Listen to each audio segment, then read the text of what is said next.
Today's experiment is going to be a s'mores pie, and the ingredients that you'll need for a s'mores pie, if this works out, is a brownie mix. So I try to use the Hershey's chocolate because that's more like a s'mores, a pie plate for the brownie mix, and some marshmallow fluff, some miniature marshmallows, the Hershey's candy bar, and then I just got a pre-prepared graham cracker crust.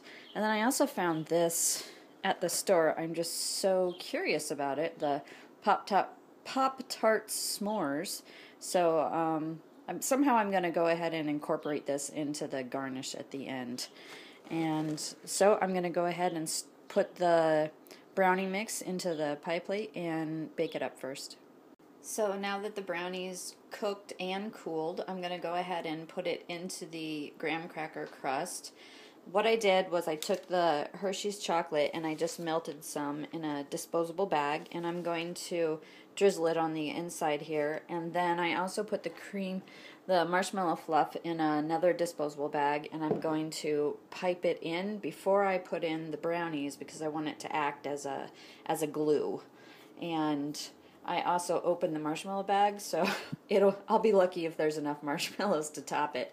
And I figured out what to do with the Pop-Tart. I just cut it into little pieces, and it's going to be pretty neat, I think.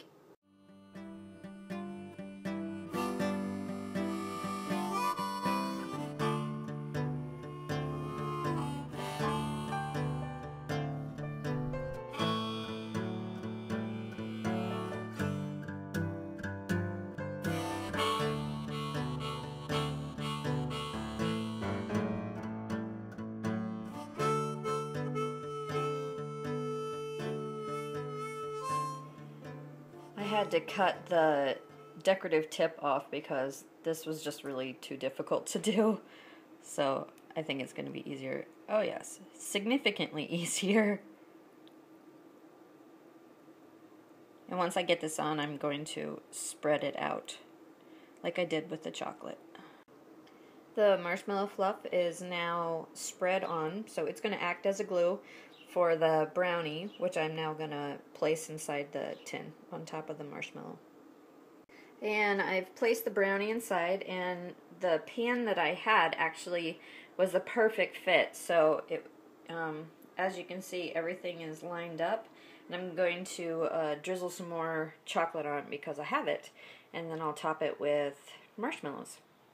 I just want to show you, I actually changed my mind, and I used a pair of kitchen scissors to cut up the chocolate bars and sprinkle them on the top, because when I put the marshmallows on, I'm going to toast them, and the chocolate on the top will get, I'm not sure if it'll melt 100% or if it'll melt just a little bit, because a lot of my s'mores when I'm out camping, they're not so successful, and a lot of times my chocolate is still crunchy and melted at the same time. So let's see what happens with this. The next step is to put your broiler on and to move the rack in your oven close to the top and let it get warm. And in the meantime, I know I'm horrible, but I'm going to have one myself. I'm going to use that Pop-Tart, a couple of the extra chocolates, and the fluff, and I'm going to have myself a snack. Here's my little snack. Tip 1, do not microwave the Pop-Tarts, because this is what happens. And then it got a little bit soggy, so this is going to be quite the treat to eat. Now line the top with marshmallows. Just place them on anywhere. So 3 for the pie, 1 for me. 3 for the pie, 1 for me. You get the math. I'm done placing the marshmallows on the top, and I'm just going to put it in the broiler until it just starts to brown a bit. So we'll see if they expand or not and become this gigantic mushroom of marshmallow mess, but I hope not. Alright, that didn't take long at all. I would have shown you how it happened, but it really was just seconds.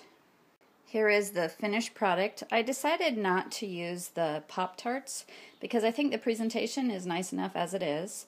And I used the Pop-Tarts in this really small one instead, so you can see that I used, this is the marshmallow cream, which is a little slower to brown. It's just a very, very light browning on the top. And then, so I crushed up the Pop-Tarts and a couple of the candy bars, and then there is a brownie on the underside. So this one here is a gift, and I think the presentation looks pretty nice. And then this one is just an extra one.